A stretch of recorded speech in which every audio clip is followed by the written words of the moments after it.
Today we are going to all the important places in Montreal and seeing all the important people that sort of have made me who I am.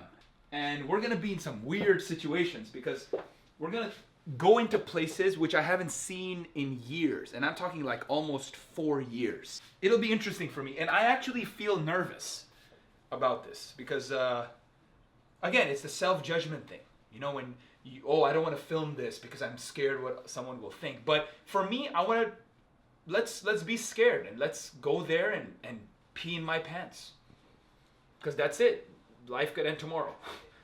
So any time I feel something that I'm really scared to do, either I do it or I do my best every day to figure out how to do it one day. And that's like how I live my life now. So today when we go there, when I walk into the M&I, I'm gonna be very scared, man.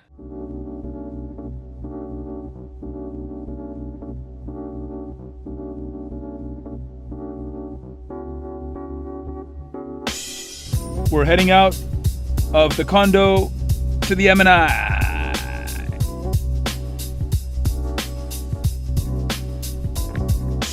So I'm very nervous right now. Just like when you see a hot girl and you're about to go and approach her, you get this anxiety and this nervousness and this hibby-jibbies in the stomach.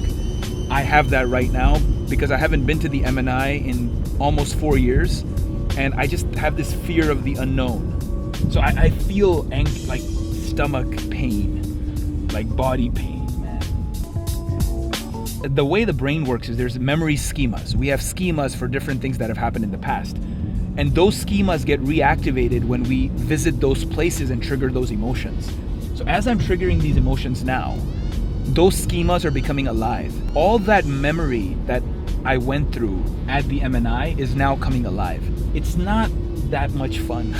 It's like very nerve-wracking. The person I want to eliminate and like progress, that guy is coming back.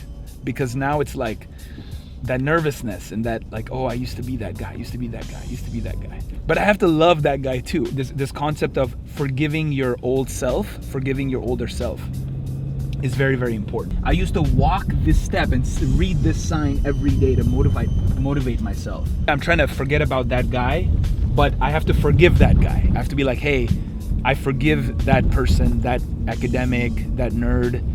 I have to forgive him because I have a chip on my shoulder all the time. And I have to remove that chip on my shoulder by doing these things. So I'm very happy we're doing this. Farhan, happy birthday, brother. Yo, what's up, Farhan? Just want to wish you a happy birthday. So, some of my fondest memories of Farhan, when we pulled off the strength camp challenge with no time, and you threw one of the best after parties, man. I always cherish that. I always cherish you around the gym and hustling with me, man. The first time that I met you for lunch, I didn't really know who you were, but I knew you were interning at Elliot's gym.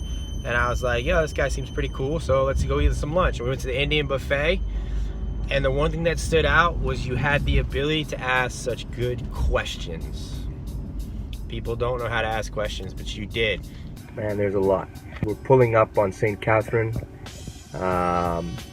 See a really good looking girl. One of the best looking girls we've seen in a while. I tell Farhan, go. And he's like reluctant, and he's like, yeah. I'm like, go, man, just go talk to her, you know? And then he gets out of the car, starts walking up to her, and I'm looking at him from the back, and then I see classic Farhan. He starts talking to her like he's known her for 10 years, and then he's waving his hands, and then I look at him and I'm like, man, this guy, it seems like he's like discussing some deep conversation with this girl he's just met. It was just classic Farhan. He comes back in the car and I tell him about it, and he's just laughing. He's just laughing all about it. So yeah, that's gotta be one of the fondest memories. Miss you, brother. Hope all is well. Love you. Happy birthday, brother. Peace. So this building right here, I used to walk this path every day for 10 years. 10 fucking years in Montreal.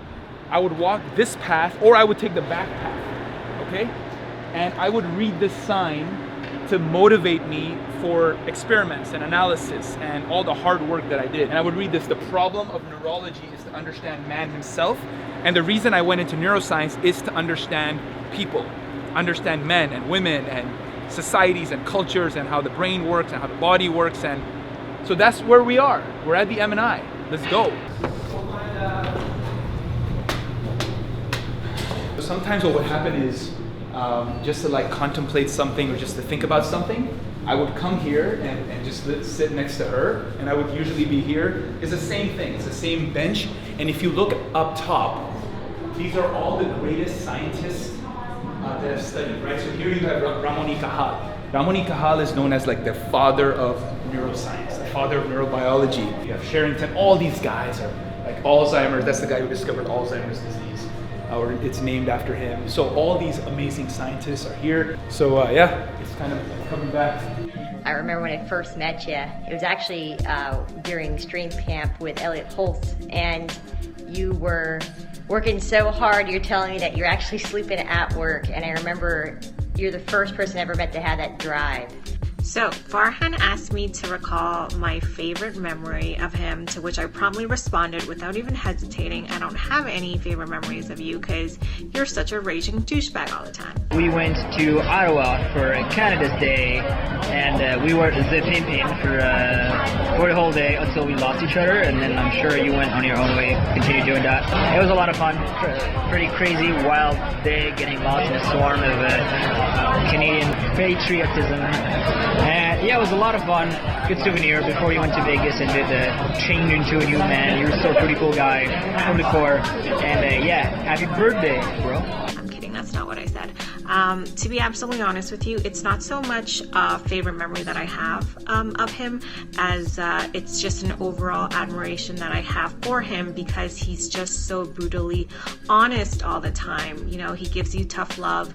He doesn't just, you know, tell you what it is that you want to hear. He's just honest, and I really appreciate that. I think it's a character trait that's really important, and a lot of people are lacking it these days.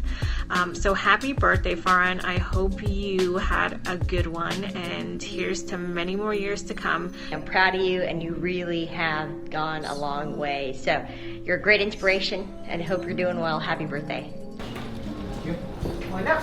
Wow, this elevator system has changed, huh? I haven't been here in 4 years. Oh, okay.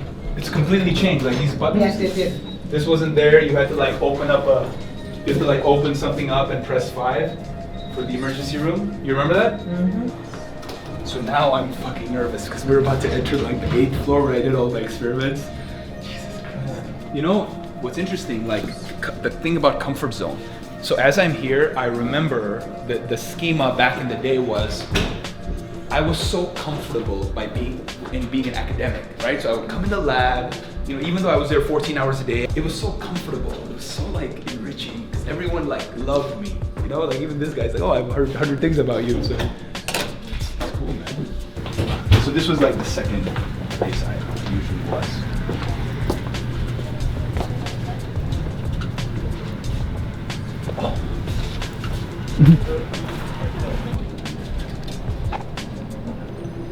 Hey, how are you? Wasn't sure. What are you doing here? Nice hair. Thank you. It's curly. It's always been curly. How you doing? I'm good. You You? look good as always. Yeah. Keep in touch. Yeah. Don't be shy. I follow your. Oh no! Oh no! Oh no! Ciao. You're funny. Thank you. Hey! Look at this guy.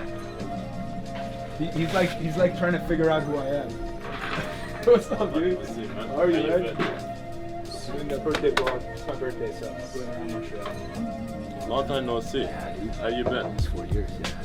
Where did you go, man? You disappeared. States for a while. Now I'm back. I just moved back 4 months ago. So To now I'm Montreal? here. Yeah, now I'm here. Nice. Welcome back. Thank you, man. Thank you. I have my own company now, so but my guys here, we do a lot of videos and teach people stuff. It's all internet stuff, so Wow. yeah, just Amazing. my own thing. So it's good, man. Cool, man. Welcome back. Pretty big change. When I came back today, I haven't been back in 3.5 years. It's just like all that shit came back. Like, holy fuck! I used to like use microscopes. What do you mean you used to use one? Of course you did. No, I know, but like it's weird. It's just so weird thinking about what I used to do and what I do now. It's so different. Okay, and what did these guys do? Oh, they're part of my team. Video guys, yeah. Yeah, they're filmmakers and creative people. I'm around artists a lot. Let's just say, like, I'm not around any scientists nowadays. It's only artists. And you like your lab, your old lab. I do, absolutely, Really? man. When I went up, I saw that list of Killam lectures. I was like, oh man, I used to like look forward to that shit. Yeah, man. So we're all like finishing up hopefully. Good, man. And then we'll come join your company. Fuck yeah, dude. Anytime. We all work together, man. See you around. Stay in touch. Take care, man. Happy birthday, by the way. Thank you, thank you. Have fun, brother. Take care.